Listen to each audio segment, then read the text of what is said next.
kabajamoo ittaanaa muummicha ministeeraa obbo Tamasgeen Xuruuneh, kabajamoo pirezidaantii keenya obbo Shimallis Abdiisaa, abbootii gadaa, haadholii siinqee, jaarsolii biyyaa, dargaggoota, jiraattota magaalaa Naqamteef naannawaa ishee, duraan dursa ifti haaraa, biftuun ho'ituu haaraa, arjoomni Waaqayyoo nuu baay'atee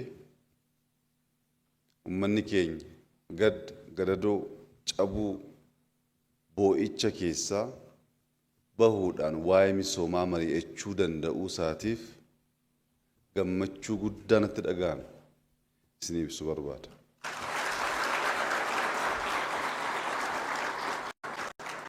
Waggaa lamatti dura gaafa Wallaggaan dhufnu gaafa Naqamteen dhufnu akkuma isin yaadattan mariin keenya xiyyeeffannaan isaa boo'icha ture. Mariin keenya xiyyeeffannaan isaa ijoolleen keenya rakkatanii du'anii gadadoon baay'atee miidhaan baay'atee buqqa'uun baay'atee rakkannee akka taanee rakkoo kana keessaa bahuudhaaf hojii haa hojjennuu kan jedhutu mariin keenya xiyyeeffannaan isaa dubbiin keenya kan xiyyeeffatu kanarra ture. Kaleessaa kaasee wanti Wallagga guutuutti argaa jiru keessattuu magaalaa Naqamteetti galgala arguudha danda'e arjummaa Waaqayyoo guddaa, gargaarsa Waaqayyoo guddaa, danda'uu Waaqayyoo guddaa.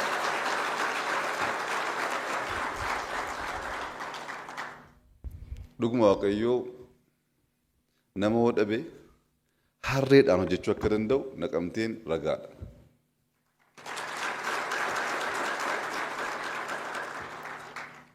Qabeenya addaa Naqamteef dhufee hin jiru. Chaayinaan addaa Naqamteef dhufee hin jiru. Injiinarrii addaa Naqamteef dhufee hin jiru. Arjummaa isaatu ifa godhe Naqamteedhaan.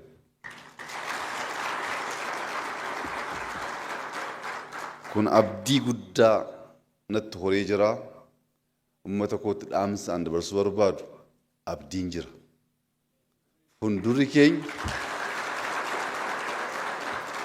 Fuuldurri keenya nagaan nuu baay'atee, misoomni baay'atee, hiyyummaan seenaa ta'ee, gargaaramuu, kadhachuuf, hira dhaabbachuun seenaa ta'ee, Wallagga boriftaan naannoo garaagaraa, biyya garaagaraa gargaaruu sadarkaa danda'u hamma ga'u sanatti waliin taanee haala amma jalqabne kanaan hojjechuu dandeenye jennaan barri galataa nu fuuldura akka jiru wanta agarre irraa kaaneetu tilmaamuu dandeenya waan ta'eef gammaddanii baay'ee gammadeen jira. Gammachuun kun dhugoomee lafa qabatee bara dheeraaf turuu akka danda'u akkuma Jeneraal Taaddaseen Birruun jedhe lammiin barate, ummanni barate, mirga isaaf falmachuu, of guddisuu, of misoomsuu danda'a jedhee akka kaa'etti akkuma Aliin Birraa ummata keenya furmaan falli jiru barumsaan jabaannee cimnee jennaan rakkoolee garaagaraa nu mudachaa jiran hiikuu dandeenya jedhee akka Alii Birraan nu barsiisetti. Ummanni Wallaggaa akka biyya kanaatti akka naannoo keenyaatti wanti itti beekamu tokko hoo jiraate barumsa. Ijoollee isaa barsiifachuu, barumsaaf qabeenya qabu, maallaqa qabu oolchuu, barumsa irraa bu'aan argamuu danda'a jedhanii keessoo irraa amanuudha. Amantaan kun amantaa duwwaa ta'ee hin hafne. Wallaggi biyya kanaaf, Wallaggi Afrikaaf namoota guguddaa baay'ee gumaachee jira. Kaleessa siidaa Haayilee Fiidaa Naqamtee keessatti eebbisiisnee jirra. Isinitti waan isinitti dhaga'amu hin beeku anaaf gammachuu guddaa turte dhaga'ama. Gammachuun kun maalirraa madda ho'ettan wal cabsuu, wal xiqqeessuu, wal hanqisuu keessaa baanee nama nu keessaa ba'e kabajuu, nama nu keessaa ba'e seenaa isaa akka mul'atu gochuun namichaaf miti ni deemee jira. Ijoollee ol baatuuf ijoollee gadeetti fayyada waan ta'eef aadaa jijjiira waan ta'eef gammachuun kun inni guddaa kanarraa madda. Lammaffaa gama barumsaan Wallaggi Hayilee Fidaa Itoophiyaaf sadarkaa gumaache Wallaggis hin beeku, Oromiyaanis hin beeku, Itoophiyaanis qixaan hin beektu. Pirezidaant Alfaa Koondee kan jedhamu pirezidaantii Giinii Konaakiree waggaa 5-6 dur argadheen ture. Hayilee Fidaa wajjin biyya Faransaay kutaa tokkotti baratan. Pirezidaantiin sun maal jedha? Sammuun Afrikaa jijjiiru. Tasgabbii namarraan eegamne. Simboo bifa addaatiin adda isaarraa mul'atu. Nama akka Hayilee Fidaa argeen beekuu nan jedha.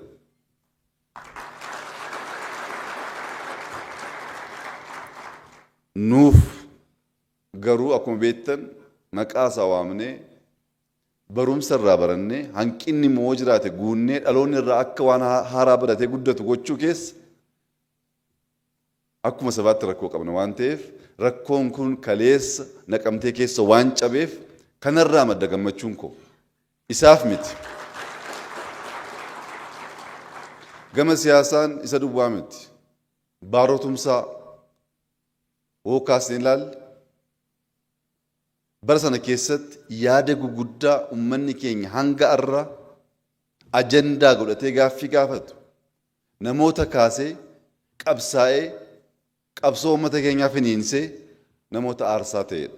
Warra akkasii gama siyaasaatiin Wallaggi Itoophiyaa guutuuf Oromiyaa guutuuf gumaachuu waan danda'eef barumsi kaleessa bu'uura ta'ee namoota kan uume ammas namoota haaraa hojii hojjechuu danda'an uumuu akka danda'uuf mootummaan naannoo Oromiyaa ifa boruu jedhee godina garaagaraa keessatti ijoollee ciccimoo sassaabee waan isaan barbaachisu dhiyeessee ijoollee egeree biyya kana Afrikaa gaggeessuu danda'an uumuu keessatti waan haaraa hojjechaa jira. Maalirraa maddeeti? Ka'umsarraa, seenaarraa, aadaarraa barumsi furmaata ta'uusaa abbootiin keenya nu barsiisanii jiru. Namoota gurguddaa keessatti agareera waan ta'eef isarraa barumsa fudhannee bifa addaatiin barumsa xiyyeeffannee investmentiin gochaa jiru. Ammas bu'aa agarsiisaa jira. Bu'aan kun dabalaa akka deemuuf hundi keenya waliin dhaabbachuu xiyyeeffannaa addaatiin hojjechuutu nurraa eegama. Gama amantaatiin Onesimoos Nasiib, Asteer Qannoo, Guddinaa Tumsaa namoota dhuunfaa maqaa tokkoon waaman goone ilaaluun sirrii miti. Namoonni kun akka tabbaa kan ulfaatan seenaan isaanii kan himuuf kan dubbatuuf bakka hin jirretti bakka awwaalame irraa waggaa 50 waggaa 60 waggaa 100 booddee sagalee guddaatiin ol ba'ee namoonni gama amantaatiin seenaa addaa hojjetan lafa kanarraa naannoo kanarraa ba'uu isaanii gumaacha addaa gochuu isaanii akkuma tabba guddaatti har'a seenaa guddaa ta'e akka mul'atu namoota gochuu danda'an naannoon kun uumee jira. Guddinaa Tumsaa gaafa jennu bara kana keessatti sadarkaa Guddinaa Tumsaa addunyaa irratti gaaffii uummataa, gaaffii amantaa, gaaffii mirgaa kaasee kan barreesse, kan morme, kan falme namoonni akkasaa maqaa isaatiin waamaman baay'ee illee hoo jiraatan tokko miti dhibbi walitti dhaame amma Guddinaa Tumsaan ga'u. Dhibbi maaliif Guddinaa Tumsaa kaasuun barbaachise hoo jettan namoonni amma jiran hojii wal fakkaataa hojjetan akkasaa si'annaadhaan xiyyeeffannaa addaatiin barumsa jaallatanii dubbisanii sadarkaa biyyaa sadarkaa addunyaa gaaffii uummata kanaa fedhii uummata kanaa ibsuu barreessuu akka danda'aniif namoota akkasii kaasuun baay'ee murteessaadha. Gama teeknooloojiin awwaa fudhanne Ayyaanaa Birruu naannoo kanarraa maddee taayipiraayitarii Itoophiyaa yeroo jalqabaatiif kan kalaqe Ayyaanaa Birruuti. Gama siyaasaa, gama amantaa, gama teeknooloojii namoota akkasii nu keessaa ba'anii seenaa keessatti akka turan kan godhe faawundeeshiniin bu'uurri barumsa. bakka barumsi gahaa hin jirretti waan barbaanne yoo kaayyeeffannes galmaan ga'uu hin dandeenyu. Fedhiin jiraachuu danda'a, raawwachuuf garuu humni hin jiru. Humni raawwachiistummaa guddachuu kan danda'u barumsa irratti xiyyeeffannaa yoo godhedha. Wallagga aadaa akkasii waan qabuuf aadaa sana ammas bal'isee guddisee sadarkaa biyyaatti namoonni guguddaa akkasii akka uumaman gochuun baay'ee barbaachisaadha. Gama muuziqaatiin, gama aartiitiin Saalee Dagaagoo aartii biyya kanaa, muuziqaa biyya kanaa namoota beekaman maqaan isaanii ka'an baay'ee isaanii kan uume kan leenjise isa. Gama hundaan namoonni maqaan isaanii waamame ol ka'ee dubbachuu danda'u. Naannoon uume, biyyi uume, ummanni uume kun har'as namoota akkasii of keessaa baasee gaaffii har'a rakkoo isaa har'a mudachaa jiru hiikuudhaaf itti gargaaramuu qaba. Namoota kaleessaa gaafa kaasnu namoota akkasii baay'isnee uummachuuf fedhii qabnu irraa maddaa jechuudha. Barumsi bu'uura ta'ee namoota akkasii eega uume har'a kan nu barbaachisu misooma. Uummata Wallaggaa, uummata Oromiyaa waa hunda caalaa furtuun rakkoo isaa baay'ee hiikuu danda'u misooma. Kaleessa dhagaa cilee agarree jirra, warqee agarree jirra. Har'a warshaa tokko jalqabsiisuu waa osoo hin taane agiroo indastiriyaal paarkii kana ilaallee warshaa kana jalqabsiisuuf carraa guddaa argannee jirra. Warshaan kun akka Itoophiyaatti gama waan nyaataaf ta'e piroosas gochuu keessatti warshaan amma warshaa hara jalqabsiisnu kana kan ga'u hin jiru. Warshaa isa guddaati. Maallaqa biliyoona 30 oli mootummaan naannoo Oromiyaa kan baasu. Maaliif? Wallaggi boqqolloodhaan beekamaadha. Boqqolloo sana qonnee akka jiruun gabaatti baasuurraa asitti piroosas goona yoo ta'e ijoolleen keenya hojii argatu, qonnaan bulaan keenya gatii gaatiin gurgurata. Faabrikaa kanarraa namoonni fe'anii galchan, fe'anii baasan sochiin garaagaraa hin uumama. Inni immoo sarviisiidhaan magaalaa Naqamtee guddisuudhaaf nu gargaara jechuudha. Amma namoonni baay'ee Wallaggi miidhamee uummanni keenya rakkatee inni kaan ifa ba'ee inni kaan dhokatee inni kaan mana isaatti komachaa oola. Amma komiin nu ga'a. Agiroo indastiriyaal paarkiin kun hektaara 250 qaba. Sheerii 100 ol ijaaruu hin danda'amu. Hanga ammaa kan jalqabne baay'ee xiqqoodha. Mootummaan naannoo Oromiyaa bakka kanatti hojjechuun nama invest godhe hundaaf waan buusuuf waan danda'uuf riiskii fudhateetu biliyoona 30 bakka kanatti invest gochaa jira. Infraastiraakchara guutuu daandii ibsaa galchaa jira.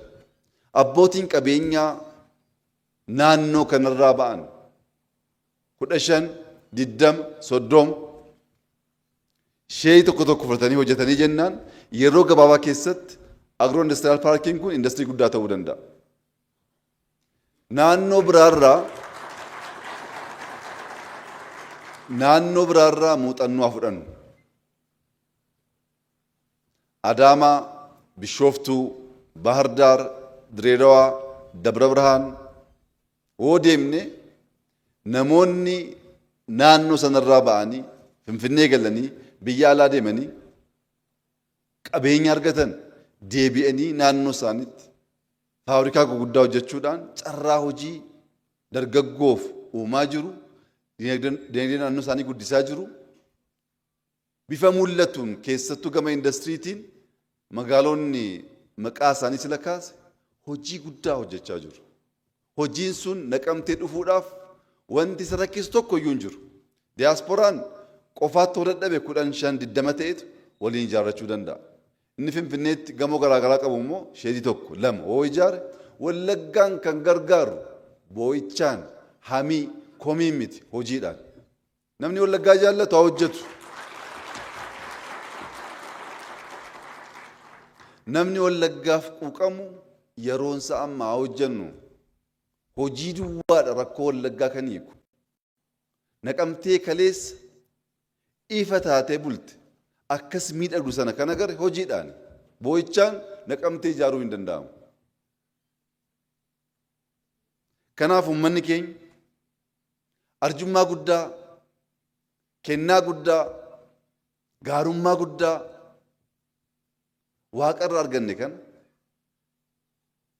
waaqni gaafa nuu kennu hojjedhaa dafqaa jiruuf jireenya keessan fooyyeessaa jedhee nu ajajeesoo jiru kennaa kennames daganne ajaja nuu kennames dhiisne akkasumaan teenyee boo'uudhaan biyya kana jijjiiruun hin danda'amu. Hin danda'amu.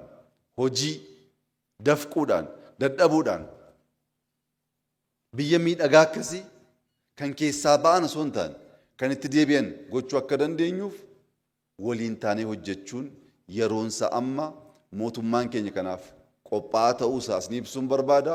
Jalqabbiin keessan baay'ee miidhagaadha. Jalqabbiin kun firii buusee uummanni keenya irraa fayyadamaa akka ta'uuf yeroo kamiyyuu caalaa waliin taanee nageenya buusnee gara hojiitti bobba'uun fuula keenya gara hojiitti jijjiiruun yeroonsa amanatti fakkaata. Waa'ee Buusaa Gonnofaa hundi keessan akka beektan qonnaan bulaa Oromoo kan qote kan galfate hunda hin gurguru. Uummanni Oromoo naannoo magaalaatti jiraatu kan bite hunda nyaatee hin fixu. Guyyaa rakkoof jedhee kaawwata. Ijoollummaarraa kaanee dhagaa guddanne guyyaa rakkoof jedhu. Amma bitan irraa ammate hambifatu.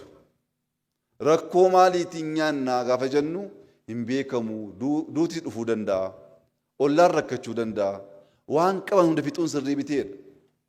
Sabni aadaa akkasii qabu kun har'a seeftineetiidhaan gargaaramuudhaaf hiriira galee eeggachuun qaanii seenaa cabsuu aadaa eenyummaa ofii dagachuu waan ta'eef Oromoon kadhachuu hin qabu, Wallaggi kadhachuu hin qabu, Itoophiyaan kadhachuu hin qabu, aadaa qabdu, barumsa qabdu isaan gargaaramtanii wal gargaartanii of dandeessanii akkuma sila kaa'atoo sanatti naannoo biraa gargaaruu biyya biraa gargaaruuf qophaa'aa ta'uu qabna. Hawwiin koo inni guddaa Wallaggi kuntaala amma kana biyya akkasii gargaare oduu jedhu televizyiina dhaggeeffachuu.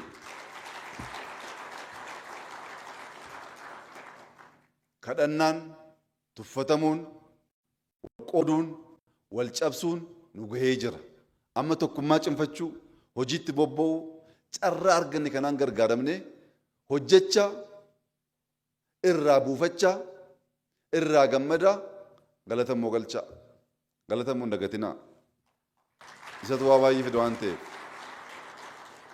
Mootummaan keenya akkuma kanaan dura isinii kaase mul'ata qaba. Mul'anni isaa biyya jijjiirame, ummata jijjiirame, ummata kadhaa keessaa ba'e. Badhaadhina ummachuu danda'u gochuu dandeenya.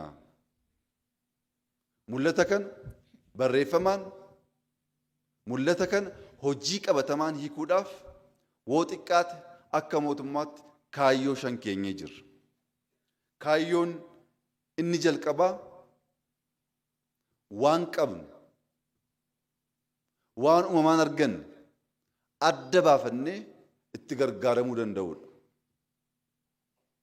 Osoo dhagaan cilees jiru biyya alaatti fiduu, osoo boqqolloon gahaas jiru, bunni gahaas jiru, shaayiin gahaas jiru asitti pirooses gochuu dadhabnee gatii isaa walakkaadhaan gadi buusnee gurguruu, isa akkasii hubachuu, irratti dammaquu,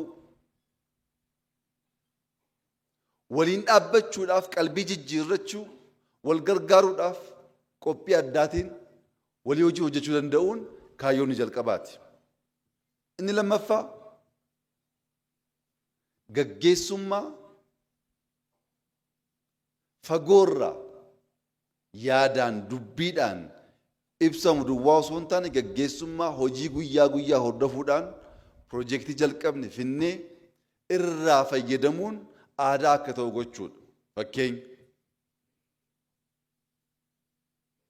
uummanni as jiru kun waggaa tokko dura gaafas taaleemitti tola garree naqamteen jijjiirraa jennee gaafa dubbannu gammaduu dandeessu malee sadarkaa dubbatame sanatti namni isin keessaa guutummaatti amane tokko jiraannaan baay'ee na dhiba. Amanuu rakkisaadha. Garuu jeejaa keessatti waan naqamteen ta'e ilaala. Maaliif mootummaan naannoo Oromiyaa itti dhiyaatee hordofee bakka hanqinni jirutti guutee gaggeessuu waan danda'eef gaggeessummaa akkasii barbaada.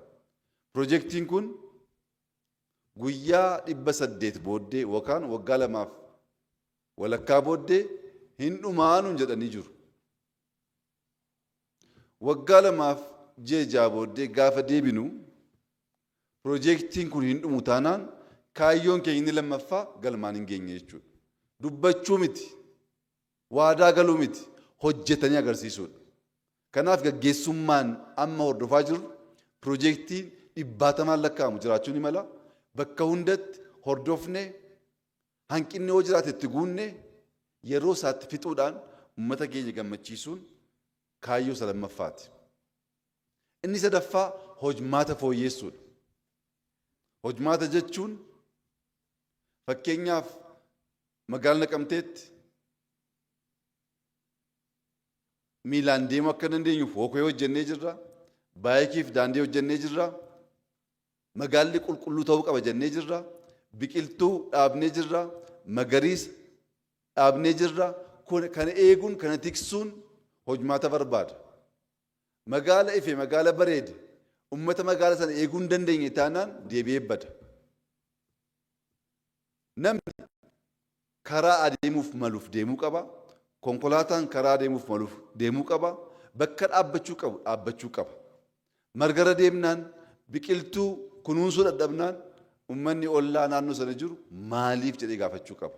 Hojmaan akkasiin jiru taanaan inni kaleessa gammanne kun ji'a 3 ji'a 6 booddee deebi'ee kan badu ta'a. Hojmaanni kun teknooloojiidhaan gargaaramuu qaba. Fakkeenyaaf magaalaa Naqamtee keessatti yeroo jalqabaatiif tiraafik laayitii hin finnaa jennee jirra. Maaliif makiinaan baay'achaa jira. Namni akka agartan baay'eedha. Seerri hin jiru taanaan hojmaan hin jiru taanaan miidhaan qaqqabuudha waan danda'uuf teknooloojiidhaan gargaaramne akkaataa uummanni baay'ee bakka tokkotti karaa nagaatiin ba'ee galuu danda'utti hojmaata teknooloojiidhaan gargaaramu bocuudhaan hojiitti jijjiirra. Inni arfaffaa fedhiin uummata keenya maayinni uummanni maal barbaada? Fedhiin isaa sun ammaaf kan raawwachuu danda'uudha moo kan danda'u miti? Amma maal yoo goone rakkoo isaa hiikuu dandeenya. Boriftaan maal gochuudhaan rakkoo isaa hiikuu dandeenya. Mul'anni keenya ishee fuuldura jirtu dhakaa kakaasuu duwwaa osoo hin taane waan oolee buulee dhaloota egeree irratti impaakti qabu bu'aa qabu gochuudhaaf maayinni fedhiin keenya kan jedhu adda baasuudha. Fakkeenyaaf agroo maaliif barbaanne asitti boqqolloo qabna, buna qabna, shaayii qabna. Kan akka jiruun dheedhii isaa feenee bakka biraa geessuurraa asitti piroosesoo goone bu'aa guddaa irraa buufanna. Bakka kanatti galteen gahaa bakka hin jirretti faabrikaa ijaaruun gatiin qabu. Galteen gahaa garuu jira. Dhakaan jira, boriftaan, giraanaayitii, maarbilii jennee babal'isuu dandeenya. Kan sibiilaaf ta'u ayiran ooriin naannoo kana jira. Sibiila baasnee jennaan boriftaan makiinaa jechuu dandeenya. Maaliif? Galteen isaa waan jiruuf. Maaltu nu barbaachisaa? Akkaataa kamiin hojii wal hidhatee kaayyoo isa guddaa galma ga'uu danda'u hojjechuu dandeenya kan jedhu adda baasuudhaan hojjechuun baay'ee baay'ee barbaachisaadha. Kana gochuudhaan sirna uummannaadha. Sirna akkamii uummanna? Uummattoota Itoophiyaa hundaaf sirna qixa ta'e. Amma fakkeenyaaf paarkiin akkasii kun Naqamteetti jalqabamuuf jedha gaafa jedhamu namoonni tokko tokko maali Oromiyaa duwwaadhaa Wallagga duwwaadhaa jechuu ni malu. Garuu dogongora kun Wallaggatti kan hojjennu boqqolloo waan qabnuuf, buna waan qabnuuf, shaayii waan qabnuuf bakka boqqolloon hin jirretti faabrikaa kana ogeessine gatii hin qabu. Bakka sana immoo deemnee waan uumamaan arjoome kennameef ilaallee isarraa kaan immoo warshaa isaaf ta'u hojjechuu hin danda'amu. Inaaffaadhaan osoo hin taane bakka kamitti maal hojjennu walitti dhahamee akka biyyaatti hiyyummaa keessaa nu baasuu danda'a. Jijjiirama ummata keenya tokkoon keenya tuquu danda'u akkaataa kamiin uumuu dandeenya jennee hojjennu sirni sun hundaaf qixa waan ta'eef, sirni sun hunda hammata waan ta'eef, sirni sun hunda fayyada waan ta'eef oolee buluu danda'a. Sirni ofittummaadhaan guutame, sirni anamalummaadhaan guutame, sirni naannoo koof duwwaan guutame fagoo deemuu hin danda'u.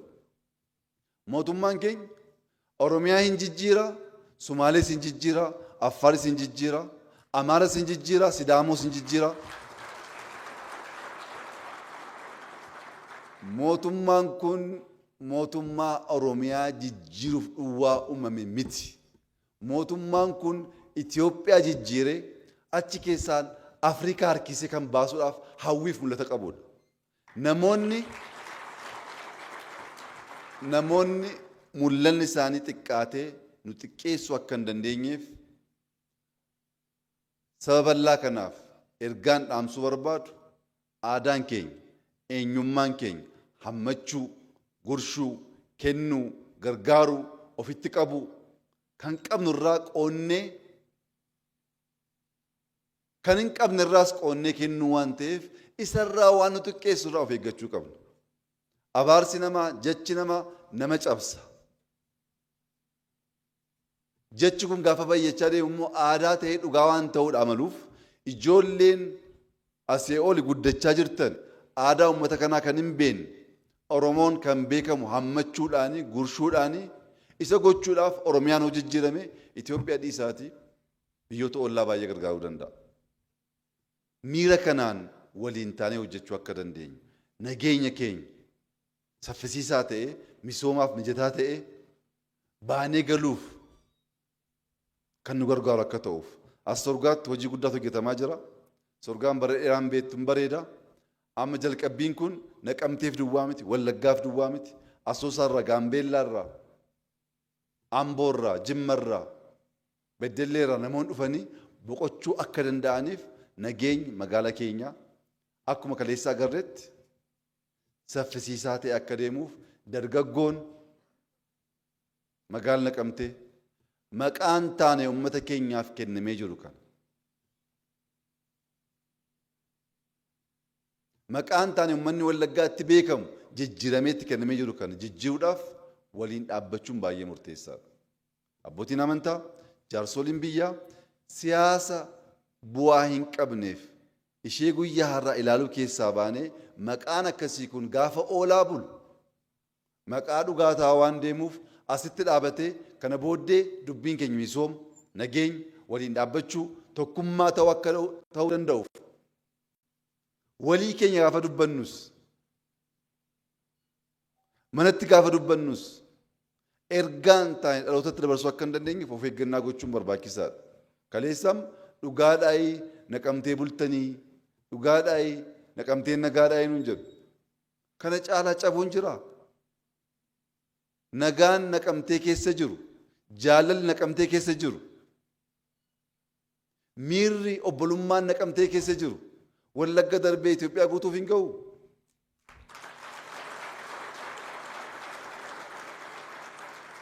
Uummata naa dhufu naa nyaadhu jedhee dhaabbatee nama gurshu kanaan akka uummata nama cabsu nama dhiibuutti fakkeessanii dubbachuun sirrii waan hin taaneef hundaa ol namni Wallaggaaf quuqamu, namni Oromiyaaf quuqamu, quuqamni isaa ifuu mul'achuu kan qabu hojiidhaan waan ta'eef hojii haa jalqabnu, kanaaf hinnu haaraa jalqabnu, carraa baay'ee qabna, hojii baay'ee hojjechuu dandeenya.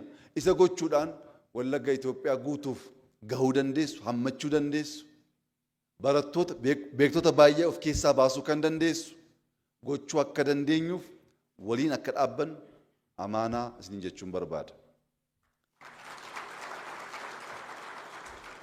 Waggaa tokko booddeen deebi'ee waggaa kana keessatti jijjiiramni Wallagga guutuu keessatti mul'achaa jiru abdii guddaan toree jira. Garuu dhaamsi koo hoggantoota godinaa, aanaa, magaalaa obbo Masfuu Malaakuu dabalatee kaniin gammadeef waan jalqabneef malee bakka nuu malu sana waan geenyeef miti. Ganaadha hojiin, Naqamteen ganaadha, Wallaggi ganaadha.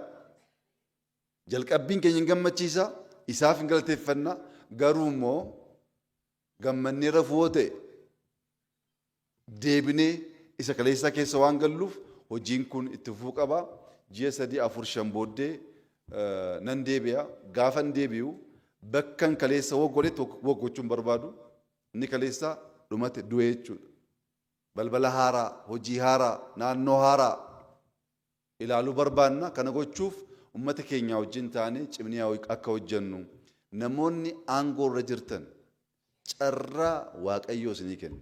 Amantummaadhaan halkanii guyyaa hojjettanii hin dabartan taanaan boriftaan dhaloonni maqaa keessan Hayilee Fidaa, Baaroo Tumsaa, Guddina Tumsaa jedhee waamuu hin danda'u. Maqaan keessan dhalootaan waamuu akka danda'uuf seenaa darbuu hin dandeenye, dagatamuu hin dandeenye hojjechuudhaaf halkanii guyyaa dhama'uun dirqama. Namni halkanii guyyaa dhama'u inni isin gargaara. Kanaaf dhaabbanne marra.